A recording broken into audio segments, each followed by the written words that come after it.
Buenos días, mi nombre es Efraín Alejandro Camarillo Portillo, curso el cuarto semestre en el turno sabatino y mi número de matrícula es 4908. En el siguiente video les estaré explicando acerca del uso del programa Liveware para la simulación de circuitos tanto serie como paralelo. Bien, como pueden ver, ya nos encontramos en el programa de Liveware. Este es un programa que nos permite armar y simular el funcionamiento de ciertos circuitos. Aquí les muestro 5 arreglos de circuitos resistivos en serie, cada uno de ellos con distinto diseño y distintos valores en sus resistencias. El armado es algo muy sencillo. Basta con venir a esta sección para que se nos muestren los componentes que podemos insertar, los cuales vienen ordenados en distintos grupos. Para insertar una resistencia basta con irnos a la parte que dice componentes pasivos y seleccionamos la resistencia y la insertamos dentro de nuestra hoja de trabajo. Con estos botones que vemos aquí podemos dar rotación a nuestro componente para ubicarlo en la forma que más nos convenga. Y para insertar una fuente de voltaje basta con venir de nuevo a la galería, pero esta vez en la sección que dice fuentes de poder. Elegimos la fuente que más nos convenga para nuestro circuito, en este caso es una de corriente directa y la insertamos. Para unir los nodos basta con utilizar el puntero de nuestro mouse. Esta fuente de voltaje primero le vamos a dar rotación para que sea más fácil unir las terminales de la resistencia. Seleccionamos una de las terminales de la fuente y la unimos con una de las terminales de la resistencia y lo mismo para la otra. El ensamblaje de cada circuito es muy sencillo, basta conseguir estos principios y hacer los arreglos que sean necesarios.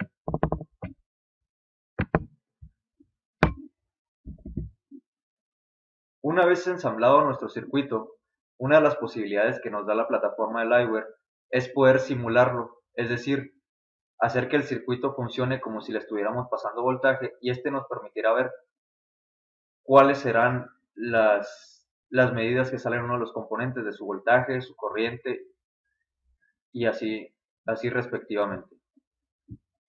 Para eso nos dirigimos a esta pequeña flechita azul que dice Run, o bien con la tecla F9 le damos clic. Vamos a utilizar este arreglo del centro. Como pueden ver, agregamos un voltímetro en su primer resistencia y este nos dice que en esta resistencia R12 está cayendo un voltaje de 819.6 milivolts y en esta resistencia que es de valor superior de 750 ohms, la primera era de 612 ohms, está cayendo un voltaje de 1.09 volts. ¿Qué significa esto? Que a mayor resistencia cae un mayor voltaje en ella. Al ser un circuito serie, el voltaje se reparte en cada uno de los componentes. Aquí también agregamos un amperímetro. Para agregar el amperímetro siempre es necesario abrir el circuito. Es decir, no podemos hacerlo como en el voltímetro, que simplemente tomamos una terminal del componente y la otra y ya nos muestra el voltaje. En la corriente es necesario siempre abrir el circuito para que dicha corriente pase a través de nuestro amperímetro. Como podemos ver, en esta sección del circuito mide 1.46 miliamperios y en una sección distinta también nos da el mismo resultado de 1.46 miliamperios. Con esto llegamos a la conclusión de que en los circuitos serie corre siempre la misma cantidad de corriente, pero el voltaje varía dependiendo de cuánto voltaje consuma dicho componente, que en este caso son resistencias. Como les mencionaba, a mayor resistencia es mayor la caída de voltaje. Esto para los circuitos serie.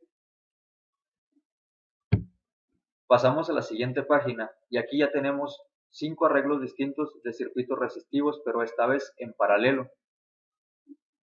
¿Qué es lo que vamos a hacer? De igual manera, vamos a hacer una simulación para ver cuáles son las magnitudes que nos arroja cada uno de los componentes. Le damos en correr y este circuito de aquí del centro es el que vamos a utilizar como ejemplo. Como podemos ver, Es un circuito resistivo paralelo de 100, 150 ohms, 1.7 kilo ohms, 3.3 kilo ohms y 25 kilo ohms en sus resistencias. Agregamos un voltímetro a la resistencia que me marca como R17 y podemos ver que en esa resistencia caen 25 volts, que es el mismo voltaje de la fuente. Y en esta otra resistencia de aquí, igualmente me marca 25 volts a pesar de que sus valores son distintos. ¿Qué es lo que quiere decir esto? Que en los circuitos en paralelo, el voltaje en todos los componentes es el mismo.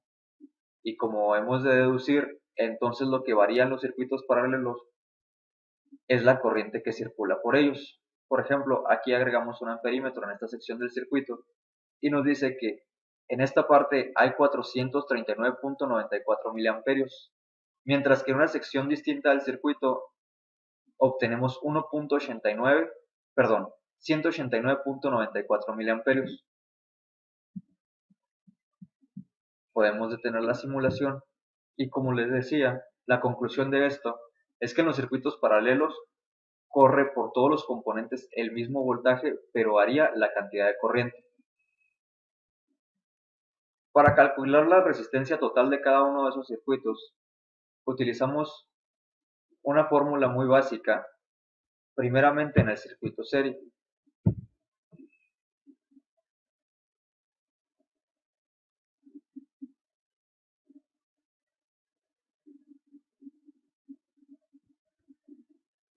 Aquí se las muestro. Como pueden ver, el circuito serie que utilizamos de ejemplo nos dice que su resistencia total es igual a la suma de todas sus resistencias, que en este caso eran R6, R7, R8, R9 y R10.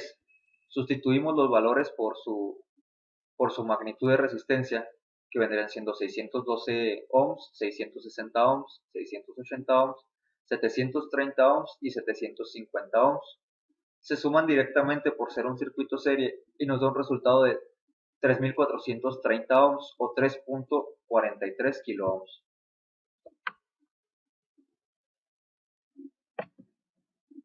Para obtener la resistencia total de nuestro circuito en paralelo, se hace una operación de inversos. Es decir, la fórmula nos dice que la resistencia total es la suma de los inversos de cada una de las resistencias que componen el circuito y ese resultado a la vez debemos de sacar su inverso. Una particularidad que tienen los circuitos en paralelo es que su resistencia total siempre será menor a la menor de las resistencias que lo componen. Es decir, procedemos a observar nuestro circuito en paralelo y vemos que las resistencias tienen valores de 100, 150 ohms, 1.7 kilo ohms, 3.3 kilo ohms y 25 kilo ohms. La menor de las resistencias es esta de 100 ohms, por lo cual nuestra resistencia total en este circuito debe ser menor a 100 ohms. Procedemos a hacer la sustitución de los valores y nuestro resultado arroja que la resistencia total es de 56 ohms, por lo cual podemos comprobar que la medición está correcta.